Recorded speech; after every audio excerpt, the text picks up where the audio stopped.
Light rain to continue for Cambodia. The Ministry of Water Resources and Meteorology has issued a notification on the weather situation in Cambodia from today to February 1, 2022. Asean COVID-19 table, the 26th of January 2022. Asean as a whole has reported more than 16.2 million COVID-19 cases.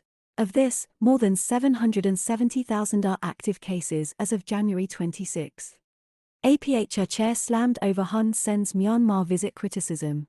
The National Assembly yesterday lashed out at the ASEAN Parliamentarians for Human Rights chair over his criticism of Prime Minister Hun Sen's recent visit to Myanmar. Indian Technical and Economic Cooperation Programme saw participation of more than 2,000 Cambodians.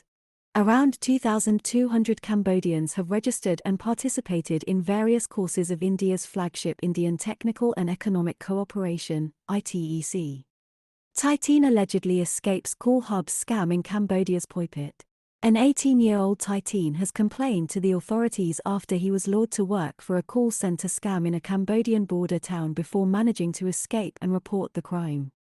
Anchor 3D, The Lost Empire of Cambodia opens at the California Science Center IMAX Theater on February 16, 2022.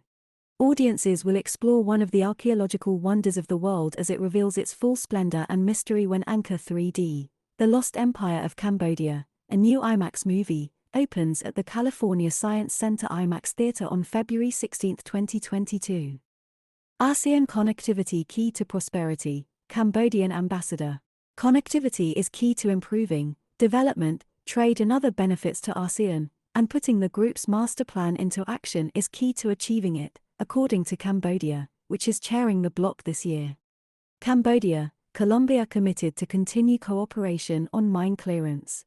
The Kingdom of Cambodia and the Republic of Colombia have expressed their commitment for both bilateral and multilateral cooperation, especially on mine clearance sector. Hun Sen to talk with Myanmar leader today. Prime Minister Hun Sen is scheduled to hold talks with Senior General Minit Aung Hlaing, Chairman of the State Administration Council of Myanmar today. Foreign Minister of Timor-Leste to visit Cambodia today. Minister of Foreign Affairs and Cooperation of the Democratic Republic of Timor-Leste, Dr. Adalgisa Albertina Xavier Reis Magno, will pay an official visit to the Kingdom of Cambodia on January 26 to January 29, at the invitation of Deputy Prime Minister, Minister of Foreign Affairs and International Cooperation, Prak Sokhonn. Shared goal, Malaysia supports Cambodia's bid to resolve Myanmar crisis. Malaysia has expressed support for ASEAN Chair Cambodia's commitment to help resolve the Myanmar crisis. Soccer's hearing resumes with video clip evidence played.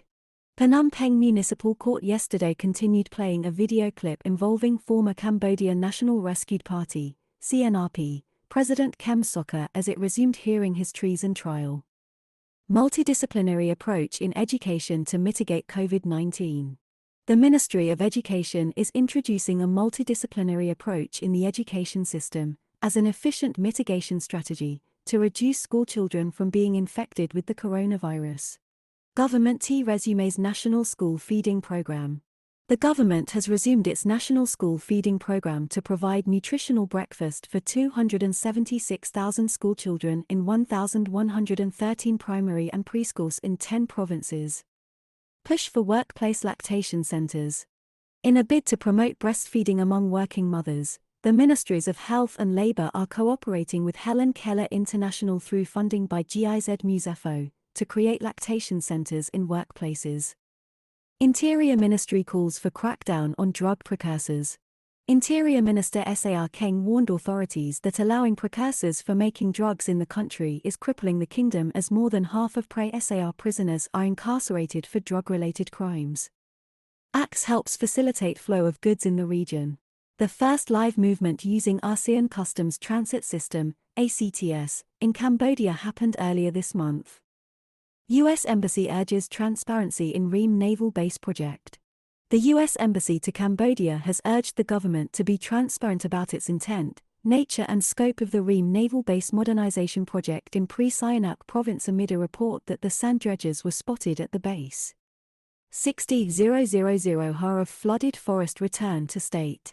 The Fisheries Administration confirmed that so far more than 60,000 hectares of flooded forest land have been reclaimed from more than 14,000 families.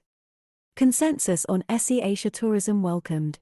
Moves by countries in Southeast Asia to align their efforts on the goal of reopening their economies to tourism have been welcomed for the hard-hit sector. KNUP holds party congress, sets policy. The Khmer National United Party, KNUP, organized its congress yesterday at its headquarters in Phnom Penh's Kroi Chamva district to be ready for the coming commune election to be held on June 5. Action proposed to reduce air pollution by 2030.